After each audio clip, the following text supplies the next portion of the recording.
This week's social media headlines is a big one. We're leading off with Meta Verified.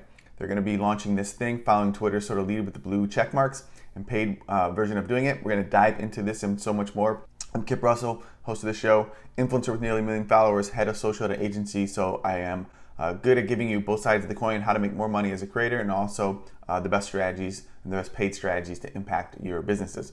So diving right into it, Meta is testing Verified to help creators establish their presence. There was a huge sort of scandal a few weeks ago with people finding out if you just made yourself a musician, you can easily get verified. So brands and people were cheating it and doing it that way. There's some sort of thing going on. So in the wake of maybe Twitter bringing in having a little bit of success with Twitter Blue, Meta's doing this, and the big thing is you can, if you pay $11.99 on the web or $14.99 on iOS and Android, it costs a little more because the App Store takes money.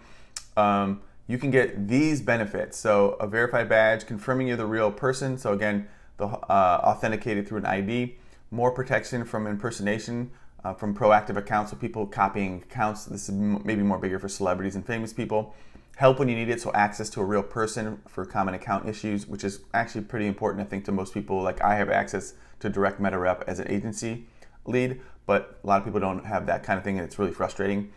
Increased visibility. I think this is the thing that could sway some brands and people to do it. Increased visibility and reach with prominence in some areas of the platform, like search, comments, and recommendations. The guy who leads Instagram mentioned more visibility on the Explore page. So exclusive features to express yourself in unique ways.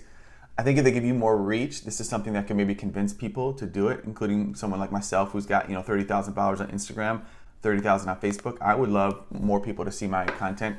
I think the commenting area is already a thing if you're verified, so they're maybe just repackaging it to people that don't know about the value. But this is what they're saying is about safety and security, and their way to bring in revenue to actually give you more personal account help. I think this is something they probably should have done years ago. It feels like the big miss of social, and maybe that's because the early internet was about that anonymousness, where you wanted to kind of be like, like Mr. Beast, like you just wanted like a nickname. But I do think for the average consumer, uploading your ID, having some sort of verification and legitimateness maybe helps with all the drama and the back and forth and stuff online. So I think this is a okay move. I think it's something that maybe, again, I talked about in my last video that has some value. If there's exchange of value, if I'm paying you, $11 a month, I mean, I get Netflix for that, right? I get access to all the best movies in the world. What am I getting really here? And maybe this is for the more serious user, someone who's really building a brand, wants that protection and needs everything else. A lot of even influencers don't have great rep access. So I could see there being a market for this. Again, probably for the power users, not for the average Joe out there who doesn't want to pay $11 to use Facebook. So diving into it, TikTok is launching a new creative program. Let me pull up the article here. TikTok wants longer videos for its new creator fund. So they're launching a new creator fund. If you don't know what the creator fund is, it's basically something that they launched in 2020 to incentivize creators so you get paid per view, similar to YouTube. And it was a big deal because Instagram and Meta have done really nothing historically. So that kind of got launched, and Meta, I think, announced nearly $1 million to basically pay creators. And actually, if you're really paying attention, the average Joe can make way more money just posting reels on Instagram right now than the creator fund on TikTok. I've been in the creator fund, it hasn't been super great. I can get a couple million views and make like $200-300. I can just post a few times on Instagram and get $200-300. So it's a little bit more. The incentive is moving to Meta, and I think it's done a good job of slowing down. If you are paying attention to TikTok, is slowing down for the first time in a while. But if this new creator fund from TikTok is essentially called the Creativity Program, and it's focused on long form videos. As TikTok has always said, they want to compete with YouTube. Search has been big for them. They are wanting people to post their long form videos here versus like the short form, and then you go kind of to YouTube to watch those long form, which is much easier for a channel to monetize, like in-stream ads. Like the ads that you guys hate that break in between. A 10-minute, an hour-long video, you have to watch 3 or 4 ads, almost like old school TV. Well, that's where TikTok wants to go with this because they can get more ad revenue from advertisers. It's, I guess, been tougher to monetize just an ad within the For You page. So I think it's worth. I mean, as a creator myself, I'll be testing like these types of videos in TikTok. I'm not sure the user wants that there. I think what's interesting about all this is everyone's trying to be everything to everyone, and I get it because it's limited ad dollars. But I think the uniqueness in the space is going away. I'm not sure you want two YouTubes. I think you want a TikTok and a YouTube, and I think they work nice together. But again, everyone's playing in the space, wanting to win the ad dollars and the attention graph, and TikTok for the last 2 or 3 years has really won it. I think YouTube is actually has done the best in this sort of wave of attention, and their shorts has done really well. Note is, again, it's long form video. If you switch from the creator fund to this new creativity fund, you actually can't go back to the creator fund. So I could see people that don't make long form videos staying in the creator fund, and then the creativity fund maybe is trying to pull YouTubers into the TikTok space. I'm going to test it myself because I don't really do super well with the creator fund. There's other things I love to monetize on TikTok. So giving you that interesting space, like I've been saying a long time, monetization and being a creator, this is the best time ever. So you should get in there and explore all these platforms. The next thing we're going to talk about is YouTube turning on really the fire hose of monetizing shorts. I think February 1 was the date where the ads are now in the platform. But the big things about YouTube and why it's really positioned well for success is, one, it's been sharing ad revenue with creators for a long time. Shorts is just a new avenue for different creators and current creators to make more money. So I could see this being like a big pull away from TikTok. TikTok, for the first time ever in that last article, has slowed in the US in terms of growth. It could be the China news.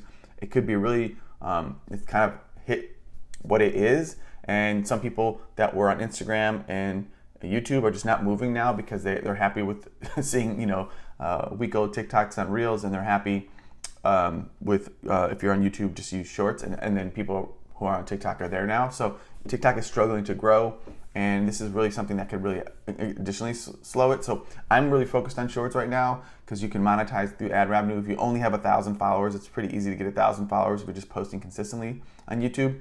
And then you get access to the partner program. The only difference here is YouTube keeps 55% and the creator gets 45%, which is the opposite on your long form video. So I think this is a great move.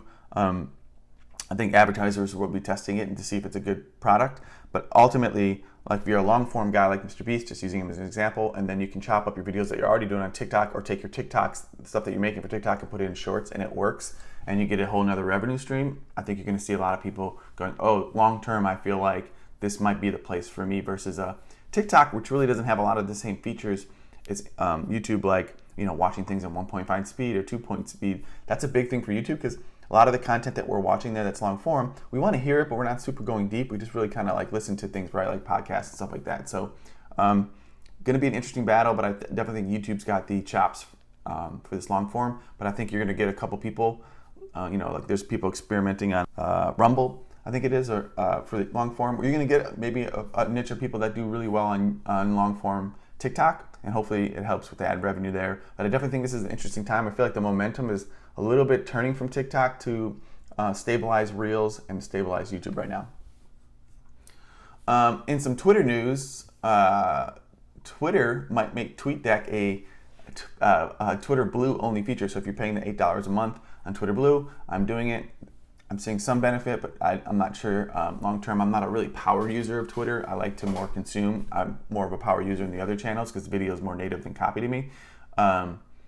It could be a good move. I'm not 100% sure. This might pull in some, professionals or some solo businesses or small businesses that still use TweetDeck as a power. If I did say it, TweetDeck is going to be a Twitter Blue only feature. Could be a good move. It's a little bit of a dated tool. It hasn't been updated in a lot, but I could see some sort of power users or more higher income, like small business users that use it to schedule their post. I could see this being, pulling people over to pay that $8 a month. It's getting interesting with these little fees, but I think if they get the package right, all these little things that each channel is doing, there's some benefit to small businesses and larger businesses to get more value out of the channels. In the latest media buyer newsletter from Northbeam, we're exploring performance across the digital and social landscapes. I think this is really important data. They're actually helping you show like what's going on with the media mix in digital right now, as really digital is the place where you're leading, a direct to consumer conversion, e-com, lead gen, all that good stuff. But ultimately, as people are trying to understand the media mix, it's interesting to see the broader picture, and they really break it down really nice month over month changes in ad spend across the board.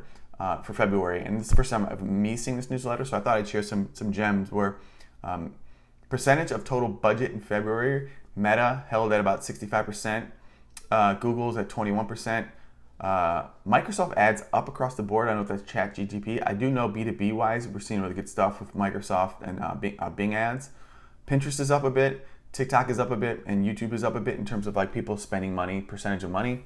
But I think what's interesting across the board is you're seeing TikTok CPMs rise and click-through rate drop, and TikTok's cost per click go up significantly, 14%. I think it's a channel that's really in a struggle zone a bit. It hasn't been the most amazing ad product yet, and I think everyone's trying to figure out the strategies there. And I think Gary Vee talks about brand formance, having organics go viral and then taking it and either boosting it more or adding a CTA and running it as an ad. What is really working? Shelf life for a lot of media buyers is shorter on TikTok. So I think it's a channel that's really trying to figure out how to make things work. And you're seeing things go up across the board, and that could be because people are putting more money in there, and also there's less inventory in general because it's stalling in terms of user growth. So I just thought that was super interesting. I thought Microsoft ROAS, everything kind of pointing at Microsoft Bing products doing really well. Again, ChatGPT, we know it's really good for B2B, so that's interesting. And then Pinterest was the other one. You know, Meta seemed to be stabilizing, Google seemed to be stabilizing and up a little bit in spend. YouTube as well. YouTube is back up. I think people are realizing maybe the best channel out there in terms of actually cold traffic prospecting could be YouTube. I think people are starting to figure out that secret. People like Ty Lopez and other people were on it super early, but I think the secret's out a little bit. Again, I just think it's interesting. This is something maybe you should subscribe to. Again, it's the Northbeam Media Buyer newsletter. A lot of good stuff here. That's it for this week's social media headlines. I hope you guys learned a lot. I'm excited about the landscape and how much things are changing. Drop a note. I would love a comment or a like and subscribe if you're seeing this on YouTube. Appreciate you guys' feedback.